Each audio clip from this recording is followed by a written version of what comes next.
श्री स्वामी समर्थ. जय जय स्वामी समर्थ. माझ्या स्वामी कृपा चॅनलमध्ये सर्वांना नमस्कार. स्वामी महाराजांच्या कृपेने तुमच्या सर्व चांगल्या इच्छा पूर्ण होत ही स्वामी महाराजांच्या चरणी प्रार्थना करते आणि आजच्या या नवीन व्हिडिओला सुरुवात करते. श्रावण महिन्यात अत्यंत पवित्र पहिला सण म्हणजे नागपंचमी. श्रावण महिन्यातील शुक्ल पक्षाच्या 5व्या तिथीला नागपंचमी साजरी केली जाते. तर या नागपंचमीच्या दिवशी महिला झोका का खेळतात त्याचीच माहिती या व्हिडिओत मी तुमच्यासोबत शेअर करणार आहे. या तिथीला नागदेवतेची पूजा केली जाते. पंचमी तिथीचा स्वामी हा नाग आहे, म्हणून या दिवशी त्याची पूजा केल्यानं वाईट विघ्न टळतात आणि सौभाग्य प्राप्त होतं. तर असं म्हटलं जातं की नागपंचमीच्या दिवशी घरातील सर्वजण मिळून मुख्य नागदेवतेची चित्रमय पूजा केल्यानं सर्व मनोकामना देखील पूर्ण होतात. तर बघा, पौराणिक कथांमध्ये साप आणि मानव यांच्यात खोल संबंध आहे. असं म्हटलं जातं की शेषनागाच्या 1000 फणावर पृथ्वीचं वजन आहे. भगवान विष्णू देखील क्षीरसागरातील शेषशैलीवर विसावलेले आहेत. नागपंचमीच्या दिवशी नागदेवतेची पूजा करतात. सर्व वाईट गोष्टींपासून त्यांचं संरक्षण करण्यासाठी दूध आणि लाया अर्पण केल्या जातात आणि उपवास देखील करतात. हा सण म्हणजे भगवान कृष्णाचा साप कालिया याला पराभूत करणारा दिवस साजरा करणं असं आहे. त्याचबरोबर या दिवशी उपवास देखील केला जातो. तर 5 युगांपूर्वी सत्तेश्वरी नावाची एक कनिष्ठ देवी होती. सत्तेश्वर हा तिचा भाऊ होता. सत्तेश्वराचा मृत्यू हा नागपंचमीच्या आदल्या दिवशी झाला आणि त्यामुळे भावाच्या शोकात सत्तेश्वरीनं अन्न ग्रहण केलं नाही. त्यामुळे त्या दिवशी स्त्रिया भावाच्या नावानं उपवास करतात. भावाला चिरंतन आयुष्य व अनेक आयुधांची प्राप्ती हो आणि तो प्रत्येक दुःख व संकट यातून तारला जावो, हेही उपवास करण्यामागं एक मुख्य कारण आहे. नागपंचमीच्या आदल्या दिवशी प्रत्येक बहिणीनं भावासाठी देवतांकडे हाक मारल्यास त्याचा भावाला 75% लाभ होतो व त्याचं रक्षण होतं. नागपंचमी या दिवशी झोका खेळण्याला देखील खूप महत्त्व आहे. तर नागपंचमीच्या दिवशी नागदेवतेचं अगदी शास्त्रोक्त पद्धतीने पूजन केल्यानंतर आनंदाचं प्रतीक म्हणून स्त्रियांनी झोका खेळण्याची प्रथा ही परंपरागत चालत आली आहे. झोका खेळण्यामागील इतिहास असा आहे की नागराजानं सत्तेश्वरीला दृश्य स्वरूपात समोर येऊन सत्तेश्वराचं रूप प्रगट केलं. तेव्हा ती आनंदानं झाडांच्या फांद्यांवर झोके घेऊ लागली. त्यामुळे स्त्रिया त्या दिवशी झोका खेळतात. तर त्या बघा, जसा झोका वर जातो तसा भाऊ प्रगतीच्या शिखरावर जाऊ दे आणि झोका खाली येतो तशा भावाच्या आयुष्यात आलेल्या ज्या काही अडचणी आहेत, दुःख, समस्या त्या खाली जाऊ देत असा भाव ठेवून जेव्हा बहीण प्रत्येक विचार आणि कृती करते तेव्हा भावाची आध्यात्मिक प्रगती होत असते, व्यावहारिक उन्नती होत असते.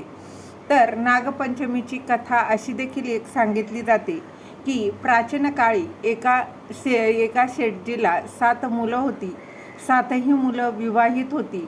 धाकट्या मुलाची बायको हुशार आणि चांगली होती, पण तिला भाऊ नव्हता. आणि एके दिवशी मोठ्या सुनेनं सर्व सुनांना सोबत घेऊन घराला प्लॅस्टर करण्यासाठी पिवळी माती आणायला निघाल्या आणि मग त्या सर्वांनी झाऱ्या आणि खुरपीने ती माती खणायला सुरुवात केली. तेवढ्यात तिथून एक साप आला. त्याला मोठ्या सुनेनं खुरप्यानं मारायला सुरुवात केली आणि हे पाहून धाकट्या सुनेनं तिला थांबवलं आणि ती म्हणाली, मारू नका, हा गरीब माणूस निर्दोषी आहे.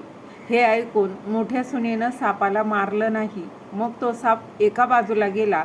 तेव्हा धाकटी सून सापाला म्हणाली, मी आता परत येते, इथून तू जाऊ नकोस. असं म्हणत ती सर्वांसोबत माती घेऊन घरी गेली आणि कामात व्यस्त झाली आणि सापाला दिलेलं वचन ती विसरली.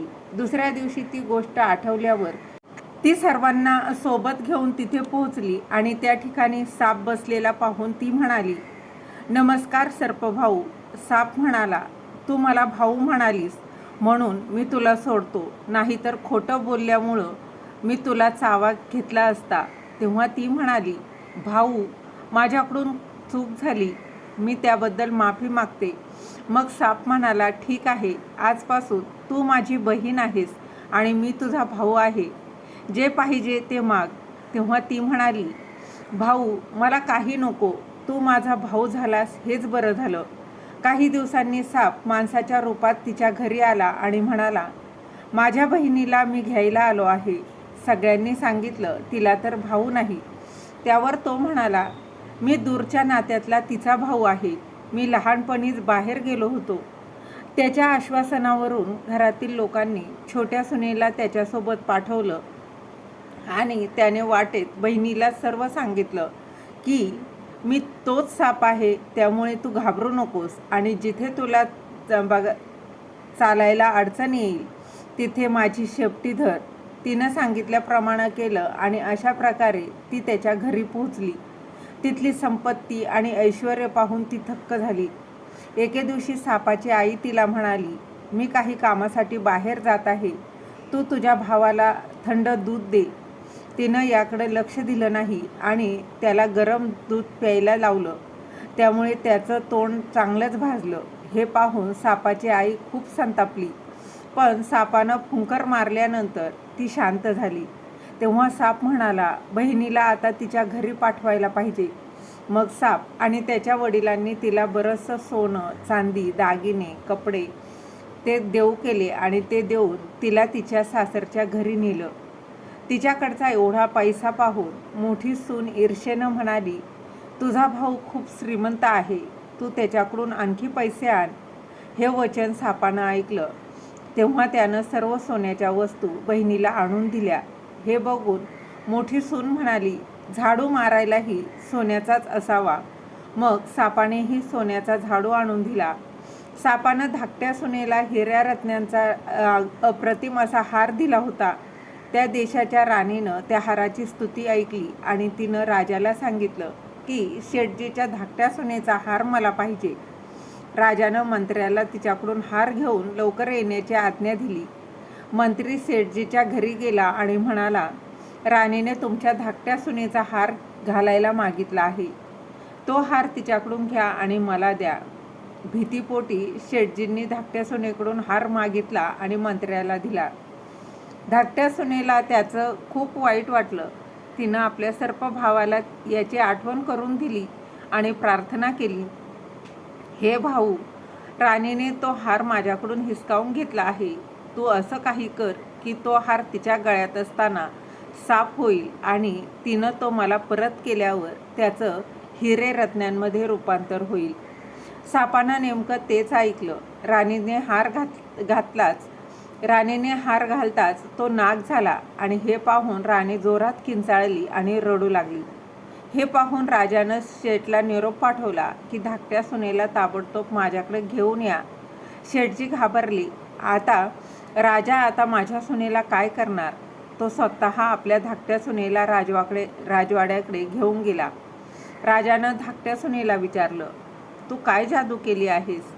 मी तुला शिक्षा करील. धाकटी सून म्हणाली, राजन, माफ करा. हा हार असा आहे की तो माझ्या गळ्यात असेल तर तेव्हा तो हिरे मोत्यांचा असतो आणि दुसऱ्यांच्या गळ्यात असला की त्याचा साप बनतो. हे ऐकून राजा खूप संतापला. तिला तिचा हार दिला आणि म्हणाला, आता हा हार घालून दाखव मला. धाकट्या सुनेनं तो हार अगदी आनंदाने घातला आणि घातल्याबरोबर तो हार हिऱ्यासारखा चमकू लागला. हे पाहून राजाला तिच्या बोलण्यावर विश्वास बसला आणि त्यानं प्रसन्न होऊन तिला अनेक नाणी देखील बक्षीस म्हणून दिली. धाकटी सून तो हार आणि बक्षीस घेऊन घरी आली. तिची संपत्ती पाहून मोठ्या सुनेनं आपल्या नवऱ्याला सांगितलं की धाकट्या सुनेला कुठून तरी पैसे मिळाले आहेत. हे ऐकून तिच्या पतीनं धाकट्या सुनेला बोलवलं आणि त्याने म्हणाला, मला नक्की सांग, तुला हे पैसे कोण देतं? मग तिला साप आठवू लागला. तेवढ्यात साप तिथे आला आणि म्हणाला, माझ्या मानलेल्या बहिणीच्या आचरणावर कोणी शंका दाखवली तर मी त्याला खाईन. हे ऐकून धाकट्या सुनेचा नवरा खूप आनंदित झाला आणि त्यानं नागदेवतेचा सन्मान केला. त्या दिवसापासून नागपंचमीचा सण साजरा केला जातो आणि स्त्रिया नागाला आपला भाऊ मानून त्याची पूजाही करतात. त्याचबरोबर नागपंचमीची दुसरी देखील अशी एक कथा आहे. ती म्हणजे एकदा एक शेतकरी जमीन नांगरत असताना त्याच्या नांगराचा फाळ नागाच्या बिळात घुसला आणि त्यामुळे त्या बिळातील नागाची पिल्ले चिरडून मेली. बाहेरून आलेल्या नागिनीला आपली पिल्लं मेल्याचं पाहून खूप राग आला. त्या रागाच्या भरात तिनं त्या शेतकऱ्याला त्याच्या बायको मुलांसह दंश करून मारलं. त्या शेतकऱ्याची एक लग्न झालेली मुलगी होती. शेवटी तिला देखील दंश करून मारण्यासाठी नागिन तिच्या गावी तिच्या घरी पोहोचली. त्यावेळी ती मुलगी पाटावर चंदनगंधाने काढलेल्या नागाच्या चित्राची पूजा करत व्यस्त होती. मनोभावे पूजा करून तिनं दूध लायांचा नैवेद्य पुजलेल्या चित्रातील नागाला दाखवला. तिची ती भक्ती पाहून नागिनीचा राग शांत झाला. ती स्वतः ते दूध प्याली.